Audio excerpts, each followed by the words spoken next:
एक खासदार निवडून आलेल्या राष्ट्रवादीला कॅबिनेट देणं अशक्य असल्यानं मंत्रिमंडळातील सहभाग खोळंबला अशी माहिती समोर येते आहे। राष्ट्रवादीकडून सुनील तटकरे आणि प्रफुल्ल पटेल इच्छुक होते। दोन्ही हे वरिष्ठ इच्छुक असल्यानं राज्यमंत्रीपद देण्यासही महायुतीच्या समोर अडचणी होत्या। एकीकडे शिंदे यांच्या शिवसेनेचे 7 खासदार असूनही त्यांना केवळ एक राज्यमंत्रीपद मिळत असल्यानं दुसरीकडे केवळ एक खासदार असलेल्या राष्ट्रवादीला केवळ कॅबिनेट कसं द्यायचं असा देखील प्रश्न या निमित्तानं उपस्थित झाला। निलेश बुधावले या निमित्तानं आपल्याला अधिक अपडेट देतील। निलेश, नेमक्या काय अडचणी आलेल्या आहेत राष्ट्रवादीला मंत्रिपद देताना? काय नेमकी चर्चा आहे सध्या दिल्लीमध्ये?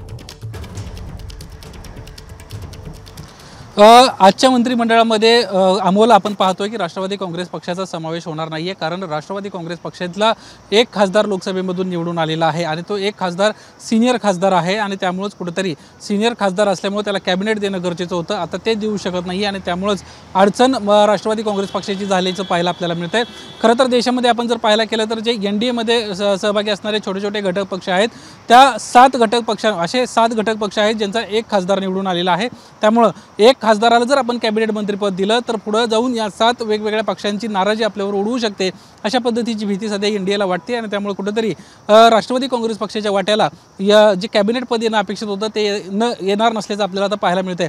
दुसरी एक महत्त्वाची बाब अशी आहे की राष्ट्रवादी काँग्रेस पक्षातले जे दोन्ही इच्छुक जे होते त्यामध्ये प्रफुल्ल पटेल आणि सुनील तटकरे या 2 महत्त्वाच्या नेत्यांचा सहभाग आहे। हे दोन्ही नेते राज्यातले सिनियर मोस्ट नेते आहेत, त्यामुळे या सिनियर मोस्ट नेत्यांना राज्यमंत्रीपद देखील देता येणार नाही अशी देखील एक अडचण सध्या आपल्याला पाहायला मिळते। खरं तर एकनाथ शिंदेंच्या शिवसेनेचे जवळपास राज्यात 7 खासदार निवडून आलेले आहेत। असं असताना देखील त्यांचे जे 3 वेळा निवडून आलेले खासदार आहेत प्रतापराव जाधव यांना राज्यमंत्रीपद दिलं जाणार आहे अशा पद्धतीची माहिती आहे। अशा वेळी राष्ट्रवादी काँग्रेस पक्षाचा केवळ एक खासदार निवडून आलेला आहे, त्यामुळे त्या राष्ट्रवादी काँग्रेस पक्ष आणि शिवसेना यांच्यामधलं जो या दोन्ही पक्षांमध्ये समन्वय कसा साधायचा हा एक प्रश्न महायुतीसमोर असल्याचं आपल्याला पाहायला मिळते। तर दुसरीकडे देशातले 7 असे घटक पक्ष आहेत जे नाराज होऊ शकतात आणि त्यामुळे कुठेतरी राष्ट्रवादी काँग्रेस पक्षाचा जो सहभाग मंत्रिमंडळामध्ये आज होणार होता तो सहभाग होणार नाहीये अशा पद्धतीची माहिती एबीपी माझाला राष्ट्रवादी काँग्रेस पक्षातल्या वरिष्ठ सूत्रांनी दिली आहे। अमोल, निलेश, धन्यवाद दिलेल्या या संपूर्ण माहितीबद्दल। एबीपी माझा, उघडा डोळे बघा नीट।